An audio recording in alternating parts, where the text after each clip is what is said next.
Video చూస్తేనే అర్థమైపోయింది కదా, ఇది నంది సర్కిల్. మేము ఎర్లీ మార్నింగే కపిల్ తీర్థంకి వచ్చాము.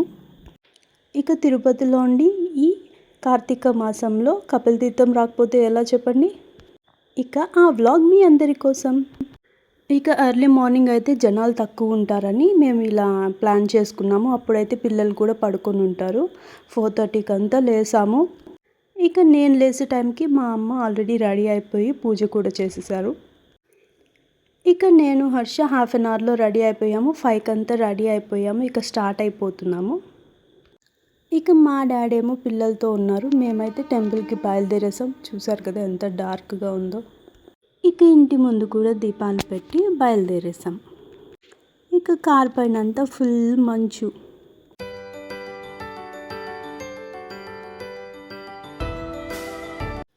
ఇక మేము వచ్చిందే ఎర్లీ, అంటే మాకంటే ఎర్లీగా వచ్చిన్నారు. ఈ రోడ్ మొత్తం ఫుల్ వెహికల్స్తో నిండిపోయింది. కరెక్ట్గా టెంపుల్ ఆపోజిట్ రోడ్లో అసలు పార్కింగ్కి కూడా స్పేస్ లేదు.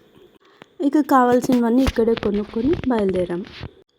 నేనైతే డే టైంలో ఇలా నంది సర్కిల్ని చూసాను, కానీ ఇలా ఎర్లీ మార్నింగ్ లైటింగ్స్తో చూడలేదు. ఎంత బాగుందంటే చాలా అట్రాక్టివ్గా ఉన్నింది.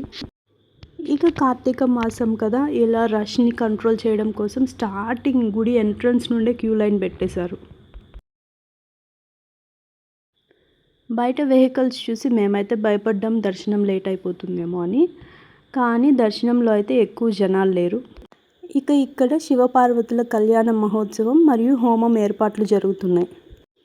ఇక కార్తీక దీపాలు వెలిగించాలి అంటే జంగిల్ బుక్ లోపలికి వెళ్ళి వెలిగించమని పోలీస్ వాళ్ళు ముందే ఇన్ఫామ్ చేశారు మాకు. కానీ మన మమ్మీ వాళ్ళు వింటారా చెప్పండి. టెంపుల్ లోపల దర్శనం అయ్యాక ఎక్కడో ఒక దగ్గర ప్లేస్ ఉంటుంది పెడతా నేను అని మా అమ్మేమో తీసుకెళ్ళిపోతుంది దర్శనంకి. లోపలికి వచ్చి చూస్తే కోనేరు దగ్గర ఎవరిని అలో చేయట్లేదు. ఈ ఫుల్లీ బ్లాక్డ్. సరేలే ఇక దర్శనం చేసుకొని ఎగ్జిట్లో అన్న పెడదామని వెళ్తున్నాం. ఇక ధ్వజస్తంభం దగ్గర దండం పెట్టుకొని లోపల శివాని దర్శనం చేసుకొని ఎగ్జిట్ అయిపోయాం. ఎగ్జిట్లో చూస్తే ఇక్కడ కూడా ఫుల్లీ బ్లాక్డ్ అనమాట. అసలు లోపల టెంపుల్స్ దగ్గర కూడా వెళ్ళడానికి దారి లేకుండా చేసేసారు. ఇక చేసేది ఏమి లేక బయటకు వెళ్తూ ఉన్నాం. ఇక మాలాంటి వాళ్ళు చాలామందే ఉన్నారు, చూపిస్తాను ఆగండి. ఇక దారిలో ప్రసాదం తీసుకొని ఎగ్జిట్ దగ్గరికి వెళ్తున్నాం. ఇక అందరికీ తెలిసిందే కదా, ఈ వాటర్ అన్నీ వెళ్ళి స్వర్ణముఖి నదిలో కలుస్తాయి.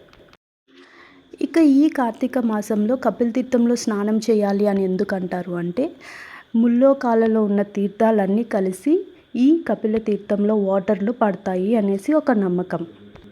ఈ వాటర్లో మనం మునిగాము అంటే మనం చేసిన పాపాలన్నీ తొలగిపోతాయి అనేసి ఒక నమ్మకం. కానీ ఇక్కడ వాటర్ ఫాల్స్ దగ్గరికే కాదు, ఈవెన్ కోనేరు దగ్గర కూడా అలో చేయట్లేదు. వీళ్ళు ఇంత స్ట్రిక్ట్గా ఉండడానికి వాళ్ళ రీజన్స్ కూడా వాళ్ళకు ఉన్నాయి.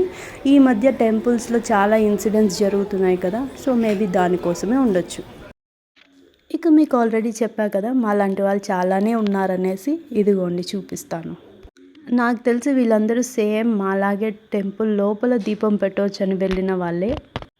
ఇక లోపల చేసేది ఏం లేక బయట ఎగ్జిట్లో చెట్లు కనిపిస్తే ఇక్కడ దీపాలు పెట్టి మొక్కుంటున్నారు.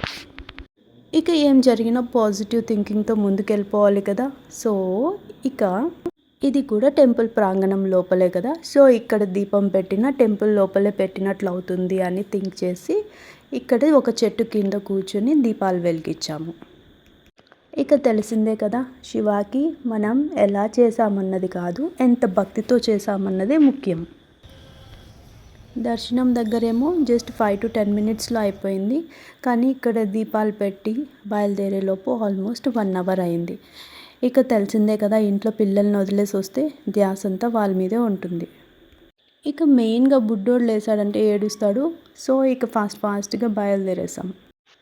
ఇక చెప్పా కదా, ఈ కార్తీక మాసం అయ్యేసరికి ఎక్కడ చూడు అయ్యప్ప స్వాములే ఉన్నారు ఈ టెంపుల్లో. ఇక మేము ఇంటికి రిటర్న్ అయిపోయాము. వెళ్ళి చూస్తే 2 పిల్లలు పడుకొని ఉన్నారు. ఇక మీరు కనుక ఫస్ట్ టైం నా ఛానల్ చూస్తున్నట్టయితే తప్పకుండా సబ్స్క్రైబ్ చేసుకోండి. Thank you for watching.